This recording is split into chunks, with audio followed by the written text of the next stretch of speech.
Hey, what's up, you guys? My name is Octopus, and welcome back to another episode of LEGO Arts. So, in the last episode, we began part 1 of Spider-Man No Way Home, featuring the 3 web slingers of the movie. Now, this episode, we're going to continue on, this time starting off with the villains of the movie. So for the second part, we got the 3 main villains of the movie. We have Green Goblin, Dr. Octopus, and Electro. So, before I continue on, I will say, sorry that this took longer than initially intended.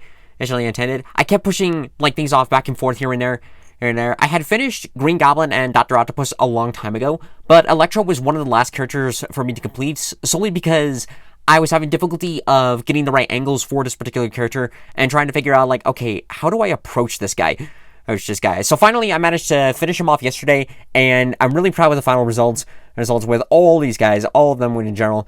And again, I'm sorry that this took longer than initially intended, but a lot of other stuff kept coming up with stuff with work. I've also been busy working on a completely different art project altogether, which that one I'm close to finishing, but I won't say anything about it until it's complete. But I will post some photos once it's done. But overall, enough delays. We're finally here now, and overall, really, really proud of how these final results came out. So, as you guys know the whole drill, we're going to take these media figures one at a time to review them, explain my process, why I went this route, and then go from there. So, without further ado, let's get the pedestal out and get the showcase on the road. To begin the showcase off is, of course, William Dafoe's Green Goblin. This figure is probably my favorite of the villains, because of the whole overall design. So, the design of this armor was done by a small business known as Shamrock Minifigures, figures from Ireland, and I'm just gonna say it. This is probably the best Green Goblin I have ever seen. Not to give hate out to all the other custom Green Goblins out there. All the designs are really, really amazing, but I love this particular design, and I'll explain further on as we get into the video. So, as you saw in the intro, he had different legs altogether. I chose to start off to show the base of the figure, to have him in the standard minifigure legs. The pack that I purchased was the unpainted starter pack, that came in with the whole suit came in all together. Everything was just unpainted. I first had this in a different green at first, but then looking back at it, I saw I wasn't really happy with it, so I painted up in this emerald green that I had a bunch of extra over that I was using for Atreus in God of War Ragnarok, and this looks so much better. It looks so much better. The overall design of the armor is really impressive in of itself, because it integrates throughout the entirety of the figure. And you're going from the head all the way down to the legs. I can't fully bend the legs, but I'm honestly not concerned about that, because the way how the padding works all together is just super impressive. You could see a little bit of detailing I did on the legs. I didn't get super into it. I just wanted to fully paint up the base of it and everything. The armors on the shoulders and with the arms is really, really cool as well. Again, this came out super fantastic. I also love the torso piece, how it pretty much goes all the way around, including in the waist. But there is enough there's enough room that I can remove the legs if I wanted to switch it out with the other ones.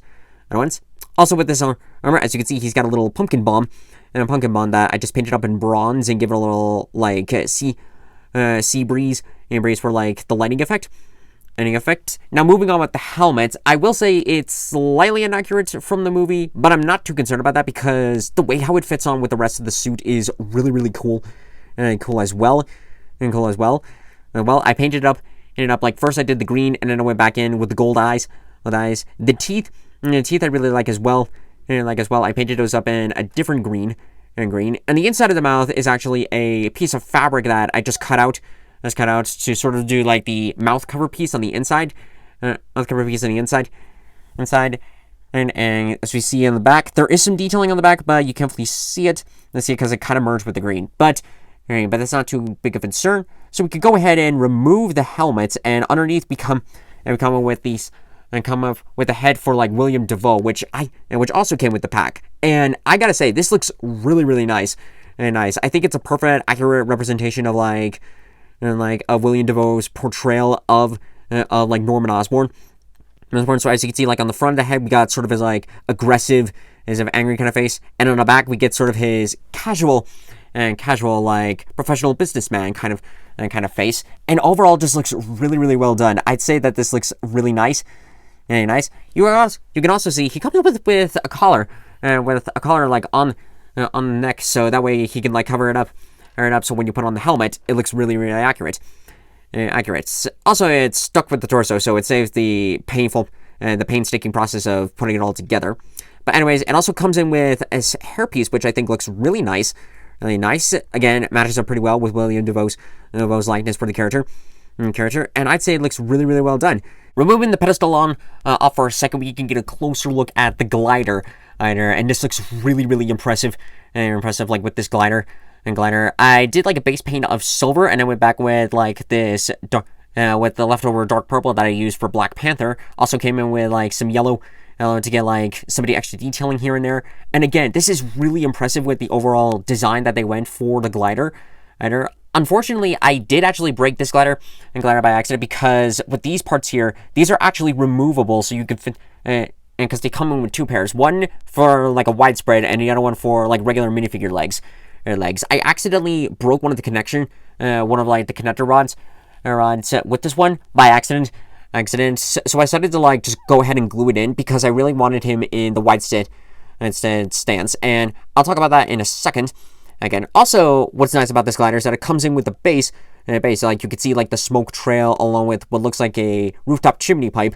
This came out really good. I just used like a simple like brick red for the pipes, and then like for the smoke, I went with like a base with a base gray, and then watered down some acrylic black to like get that sort of like smoky effect.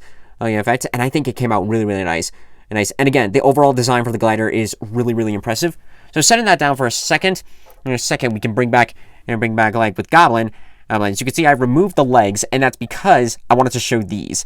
This is the reason like why I say that this is one of the best Green Goblin minifigures of all time, because not only did Shamrock create like a full suit of armor for this character, but included in like these custom legs that really put Goblin in this horse stance, so that way when he's ever on the glider, it really adds on to the effect.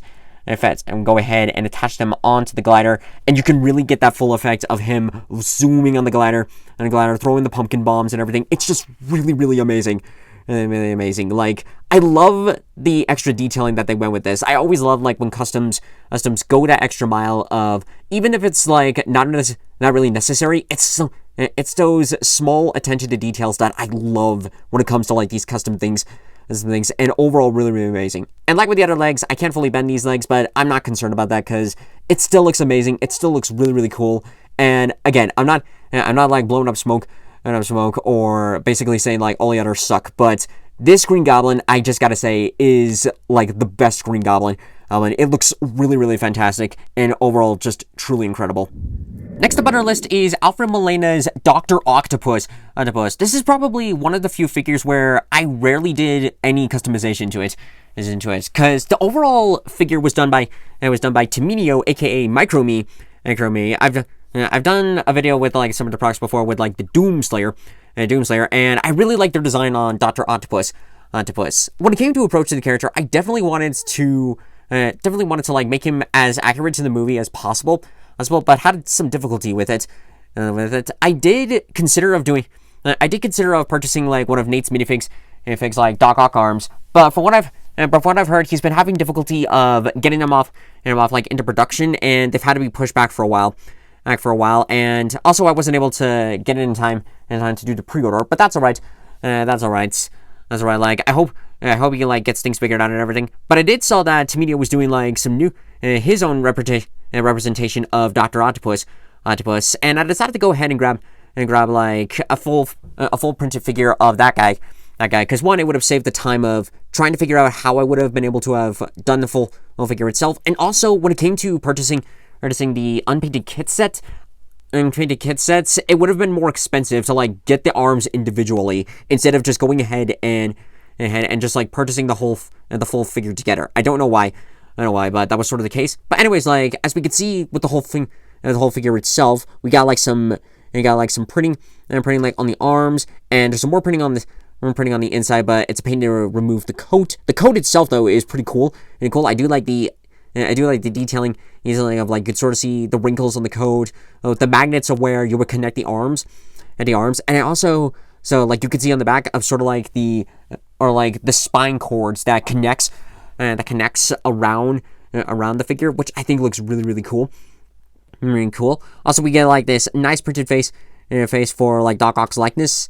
And if we enhance the brightness for 1 second, you can see like there's some actual printing, like in the legs and some more attention to detailing on the torso or so. There is a printed coat on the inside of this, which I think looks pretty cool.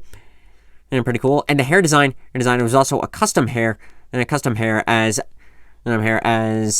like, I think it was like his reasoning was like he couldn't find like a good hairstyle for it, so he decided to make his own, which I think looks really nice. All I really did was just like paint it in to make it look a little bit darker to match up a little bit more in the movie.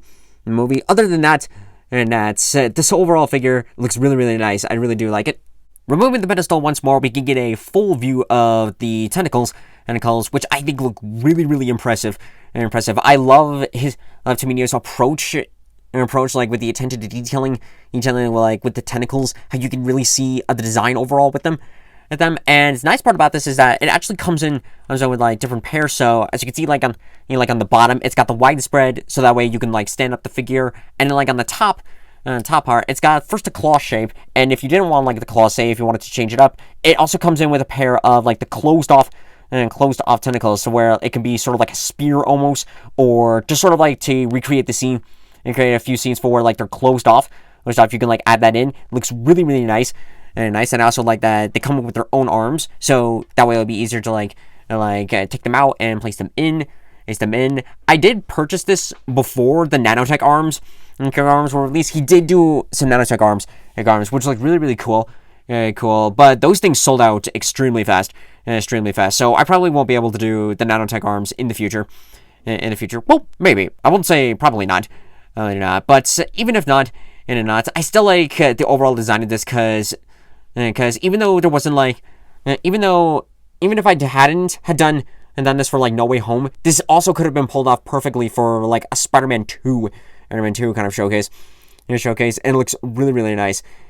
So even though I can't really like bend the arms and put them in like crazy positions and everything, I still like the overall approach with it, because like if I just wanted to stand the figure, I can easily just like put him down, down. I don't have to worry about like him potentially toppling over and everything. And just overall looks really cool and it's a pretty cool design. Again, I like the attention to detailing everything, and overall just a really fantastic figure. And last up for our figures, we have Jamie Foxx's Electro.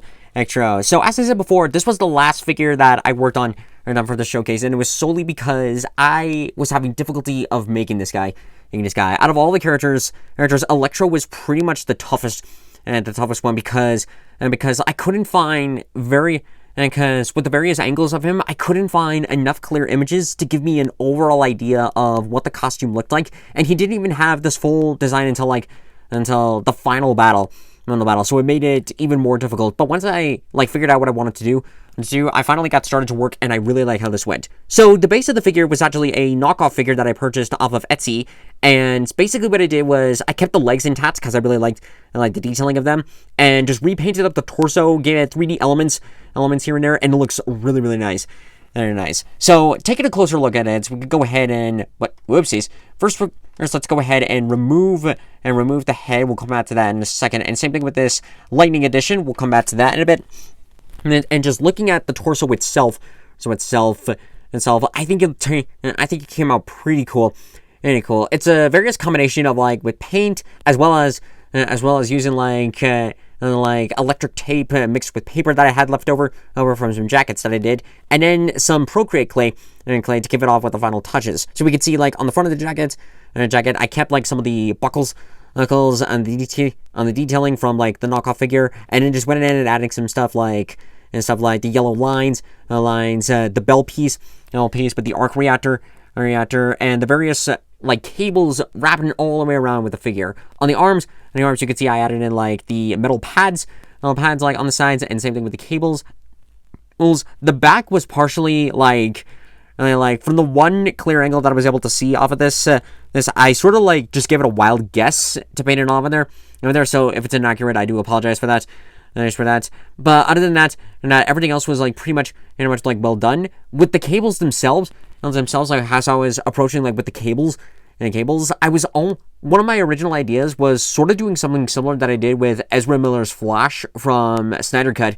Like, I would be like taking some wires and cutting them and gluing them onto there, but I couldn't get the right shape of the wires. It was a pain to like try and get them all on there, so I decided to try molding clay to see how that would go, and it actually didn't come out terrible. Terrible. Like, they're very thin. I'm very amazed that like there's actually some articulation with them, and I'm amazed that they haven't snapped off. So it pulls off pretty good, but probably could have done something a bit stronger. But other than that, it still looks really, really cool. And with the hands, I just painted up with like some green like added in with that, so that way he can still have like the fingerless gloves. And overall it looks cool. So now let's put him back the head on top. You can see like he's got like the lightning effect around, and that's because like when this figure came in, and he did have the like electric dome that's a translucent yellow based off of the official like Electro figure. And what I did was, to add in a little bit more effect to it, was I took the dome, I cut off the front part of it, and then I took a hairpiece, and I took like one of the new like short black hair pieces, and basically just glued it into the figure, so that way it could have like the overall hairstyle of it. Only downside though is that on the front you can see he's electric eyes, but it comes in with a double face. That is the only drawback that I have with the head, is that since it comes in with the double face, it does kind of like make it look weird, especially if doing back angles, and then especially like when we put this on, we get like sort of the regular Electro, and you could still see the face. So unfortunately, that was the only drawback that I would put onto this, and I didn't paint up like with the full face together because I really wanted to show like both of the faces together. What I might do in the future is probably get a second head and then just do the painting up detailing for that one. That way I would have one head is just regular Electro, and then the other one is like supercharged. But other than that, and that's sort of the overall idea. And then with the lightning bolts that came in with this, I actually did this recently. Like when it came to applying these on, I didn't realize that there were some wires that would like go onto the back that go over on the shoulders, and this did not fit on. So what I did was I took my Dremel tool, sawed, and basically just sanded down the sides, like not enough to destroy it, but enough to where like I could slip this on much easier, and it wouldn't crush the cables, and overall it came out really, really good. And I almost skipped it, but I did manage to do like some small detailing with like the arc reactor and a little bit of the screws on the shoulders. It was slightly tedious because again, it's such a small design, but well worth it in the end. And even though I pushed this figure off for quite a bit, it was still a fun approach for this character, and definitely exciting to actually do an Electro minifigure, especially since it's more comic accurate from like the pure Electro that we saw in Spider-Man 2. And overall, it was just really, really fun to do. Alright, with all that said and done, that is going to do it for this episode of LEGO Arts. I hope you guys enjoyed this video. And if you were curious, why didn't I do the No Way Home version of Green Goblin? I had thought about doing it. I do like the design that they went with him, of mixing it between the Raimi-verse Goblin as well as the comics Goblin. But with the overall design of it, I had no idea how I would have approached it, and I didn't want to accidentally damage the armor in any way or form, because again, this is really, really well done. But I did see a while back, Shamrock Minifigures did share a little story of potential designs for a No Way Home version. So there might be a chance we'll see that version. We'll see that version later this year. It's not a guarantee though. So take that with a grain of salt. But it could be a possibility that we might see that in the future. Until then, though, I still like the design that they went with Green Goblin. It still looks really, really cool.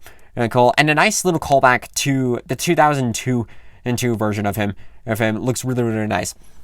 And overall, like with these figures, I love how each and every one of them came out. They're all super impressive in their own way and forms, and really, really well done. So the next part will be the final part, part 3, featuring the last 3 figures. We'll have Sandman, the Lizard, and a bonus character that I also got working during my free time. But that is going to be for next time. Don't worry, it won't take as long.